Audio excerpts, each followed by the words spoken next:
everyone, and welcome to another very special Impact interview from Sportskeeda Wrestling. And you could say this one is twice as exciting as many that we've done in the past, because we've got two guests. So let's get down to it and talk some shop with the best tag team in the world, Fact, the best wrestler in the world, Machine Gun Karl Anderson, and the best big guy in the world, that's the big LG Doc Gallows. It's the Good Brothers. Now I'm giving them that fantastic intro because we need to address the elephant in the room before we get into the interview.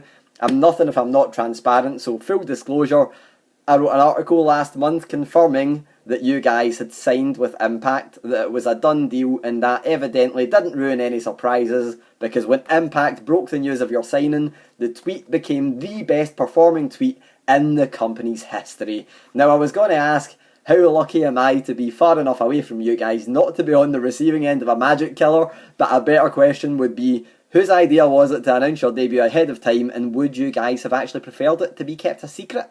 I thought thinking it was a good idea. Why not? I mean, let's get some buzz. Let's get some eyes on this thing. And then I think that us and Impact did a good job of using our countdown to down thing that we were promoting on social media, because we were going to announce our own paper stock and shop-a-mania, but also we needed a big announcement as to where we were going. So, Dr. Strike 12 and the clip to be shown of us, in the Impact Zone, making that count, and then Impact putting that out on their social media, ended up being the best performing tweet in Impact Wrestling history. So I think that it all worked great. It was a good idea.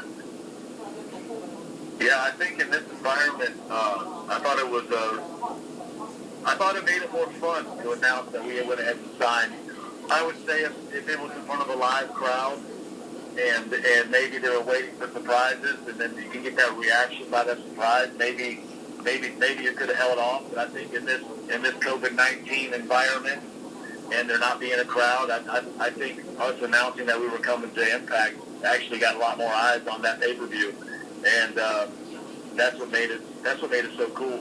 And with the Magic Killer, you're lucky. It wouldn't really be that you're not that lucky, because it's probably the safest move in wrestling.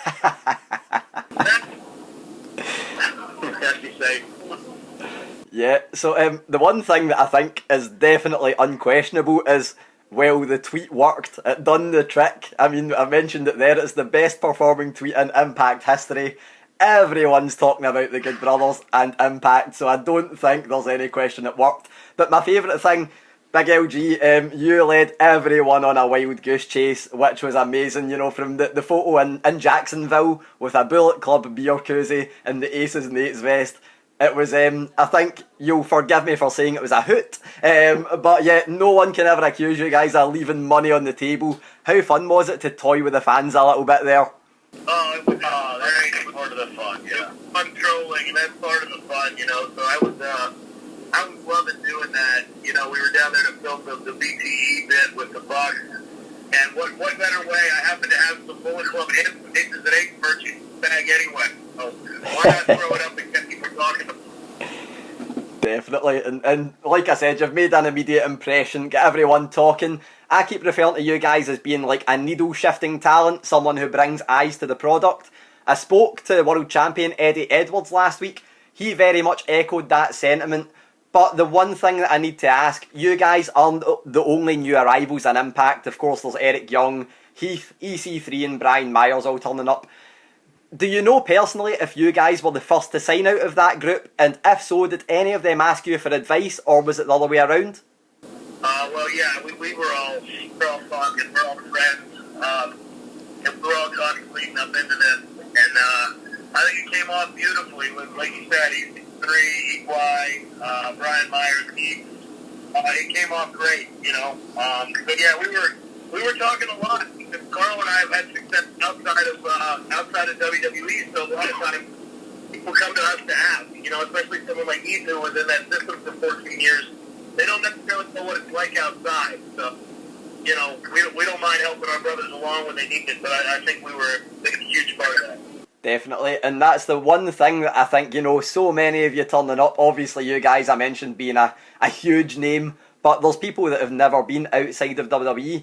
The one thing that I need to ask before we get into, everything that's going on in Impact right now and how fun it is, there's one man that you guys are very good friends with who's somewhat of a legend in Impact and TNA, and AJ Styles. Did you guys ask him for any advice before you signed, and what was his reaction to you signing? He called when he knew that it was actually confirmed. But, you know, he's busy doing his schedule with WWE, and we were busier than we've ever been, putting together, you know, all the stuff that we're working on and these wrestling deals. So he called and said that he was happy once it was done, but I don't think we ever actually went to AJ and then for everybody on whether we should do it or not, because we had so much trust in Scott more, which is what we were really looking for to bond. I think we got burned on the last run with that a little bit, so we were looking for that, and we both trust Scott, so it was all good. Definitely, and ultimately, we're gonna talk AJ Styles into coming back to Impact. That's what we're doing every single day, texting him and telling him to come back. Man, I can't tell you how sold I would be to see you three guys back together in Impact. That would be incredible. But yeah, we keep mentioning yourselves and the other new arrivals. I'm going to assume that if I ask you which new arrivals will have the biggest, pardon the pun, impact in Impact, you're going to say yourselves. So let's take you guys out of the equation. Which of the other guys do you think is going to be like, you know, a rejuvenated talent in Impact and someone the world has to see? I thought Gallows said this earlier, that he, you know, watching like what he can do when he comes back and being able to stand out and show what he can truthfully do is going to be awesome, man. And Brian Myers, you know, people haven't really gotten a chance to see what Brian Myers can even do, and like he's a talented brother. And then of course EC3 has had, you know, had a main event run in Impact before, and then Eric Young, obviously the world champion. I mean, there's like so many things that got picked up in this last, you know, at Slammiversary and the TV after. It's an exciting time for Impact. Yeah, I mean, you throw that in there, and then you got Motor City Machine Guns, one of the greatest tag teams in Impact.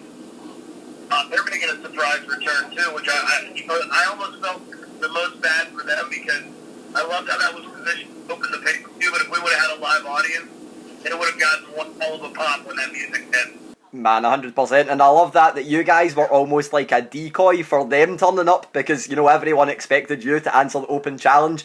Those guys come out and it's, you know, doubly as exciting, because we know they've still you guys later on in the night, and then you've got the Motor City Machine Guns at the start. It was absolutely great. So you've kind of bridged into my next question there, which was, you know, on the opposite end of that scale, are there any talents who have been in Impact for a while that new fans may not know about, but have particularly impressed you guys since you've signed? Yeah, I've brought up Ace Austin a couple times. He's 23 years old, and like as talented as he is, as young as he is, I mean, what an opportunity he has. And Fulton, this guy's a huge guy. You got Willie Mack, who people might have heard, might not have heard of, but like the eyes are on Impact right now, and like I'm glad that Eddie Edwards was able to be seen in the main event winning the championship like that, because like right now with all these new guys coming here and you know the Good Brothers coming to Impact, I mean there's going to be some eyes on Impact. So like right now these next couple months of television are important, because you're going to get new eyes watching, and these guys need to deliver, and I think that they did. And that's why it's so exciting to be a part of Impact right now. Yeah, and back to, you know, sorry, we mentioned, you know, current Impact right now. Those names have been here a while, you know. Ace Austin, you've got on the younger end of the scale, 23 years old, you mentioned. Guy that's taken the world by storm. There's also people like, you know, Ken Shamrock, Tommy Dreamer, RVD, Rhino. A lot of big names, big veteran names in the locker room. I've been told by a certain someone recently that you guys are the best in the business at popping the boys backstage. So I'd have to assume that the locker room's taken to you well. How do you feel like you're fitting into the Impact locker room? Oh, it's been really fun. A lot of old faces that we've known different times in our career, and a lot of young guys that haven't been around us that don't understand how nuts we can be up for. So I think that's what we bring to the locker room is and people really had that too. So you know, we're big locker room guys. We like to have a fun month, but it's a team effort, and we want to keep gas and get more and more eyes on the Impact product. That's what we're going to do. Definitely, and yet there's a lot of chat. We mentioned it earlier about some Aces and Eights merchandise sitting around unused. There's there's been a lot of talk online about a potential reunion. Is that something you guys feel like would be good for you to be involved in? And if so, who would you want to be involved with? Oh man, I couldn't be in any faction that didn't have permission to go. Whether it be, no matter what it's called, whether it's called the Bullet Club, any of the names that we've had, as far as groups go, we need each other. I would also like to bring in Romero and Thomas Conga and Steve. And then maybe, I don't know, if we can straighten out his attitude. He's Austin, and I'll take Madman Fulton, too. He's a big ass-kicking dude. I can chill and drink more beer, and he can handle the ass-kicking for me. Most definitely. I've got an interview with Tama Tonga tomorrow, so I'll need to ask him if that's something he's interested in as well. But yeah, we've mentioned, a load of names that Impact have picked up. So I need to chuck in a little cheeky one. Is there anyone out there that you'd like to join the company who's not yet signed? Oh yeah, I want Big Papa Pump Scott Steiner to be one of our managers. I want Kevin Nash, manager.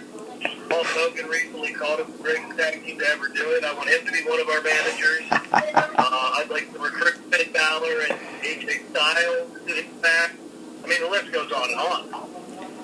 Man. Yeah, I want all of the New Japan boys to come over. I want Impact to work with New Japan Pro Wrestling. I want us to take Impact Wrestling as high and as big as we possibly can get it. And we have a lot of friends in the business, man, and we're very charming and persuasive brothers, and we're going to work our ass off to get people to come to Impact Wrestling no matter what. Constantly recruiting.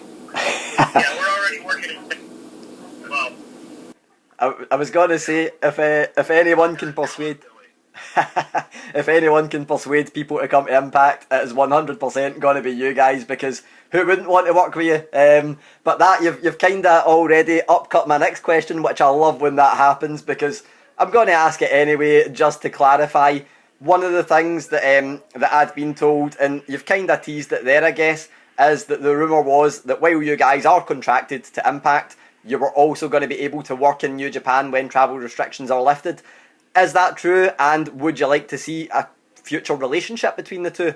That is 100% true, and we would 100% like the mutual relationship between the two. It does nothing but benefit everybody, and we can't wait till the world is open so we can return to Japan. Yeah, and Impact has different. Impact has grown, and they have a different management right now, a smart management, and a management that's into growing the product. And New Japan Pro Wrestling and Impact together, however they work. Maybe we start out, working just us working with them, or however we do it. It would be awesome to see Tanahashi come down to that ring and have a main event match against Eddie Edwards. I think someday, somehow, something like that will happen. Man, most definitely, that would be incredible. I've got two final quick questions for you guys. The first one, we mentioned a load of names, but Impact opens up a lot of possibility for you guys in terms of people you might not have worked with before, or not for a while at least. Who do you guys want to work with the most? Who is the one team or whoever that you want to get in the ring with an Impact? Well,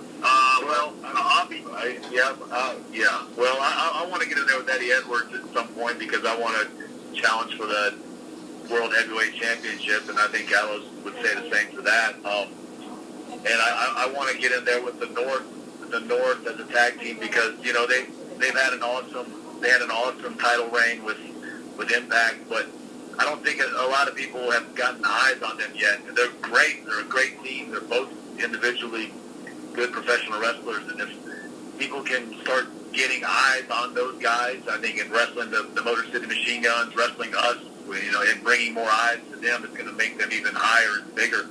And to get in there with the Motor City Machine Guns, man, that's a dream match at some point. And there's just so much talent there that we're looking forward to getting in the ring with.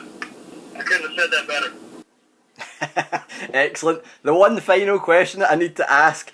So back when I stuck out that article, I seen Karl, you had retweeted someone who had sourced my article, and they'd added a little comment to it saying that you guys didn't seem like you were divas about money, which I thought was great for anybody that's listened to Talking Shop. But the one thing that I need to ask, all this hype has come up about you guys, about Impact recently. Obviously, we mentioned that the best performing tweet in Impact history, Slammiversary, became one of the greatest Impact wrestling events in, recent times. I think you guys have a lot to claim for your own success there as being part of that. Are you being paid enough? Yeah. Yeah. Oh yeah. Yeah. Right. Oh yeah. Yeah. we that's part of it, man. We love to do what we do, and we'll probably do this until the day we die. But we also have families, and we also are businessmen, so we're not going to play around with bullshit. And Impact didn't come with any kind of bullshit. They came strong with an offer on all kinds of, on every single front, and it was something that we literally could not. We couldn't turn it down. We couldn't refuse it, and it was something that there was no way we were going to walk away from. And Impact took care of us in every way in that sense. I think that's one that's going to nicely stop some people from talking a lot of rubbish online, so I really like that answer. But yeah, thank you guys so much for taking the time. I really appreciate it, and I can't wait to see you guys in Impact. It's going to be absolutely amazing. Appreciate you, brother. Thanks for having us on, good brother. Thanks, guys. Have a good day. You too. Thanks, man. Thanks, Gary.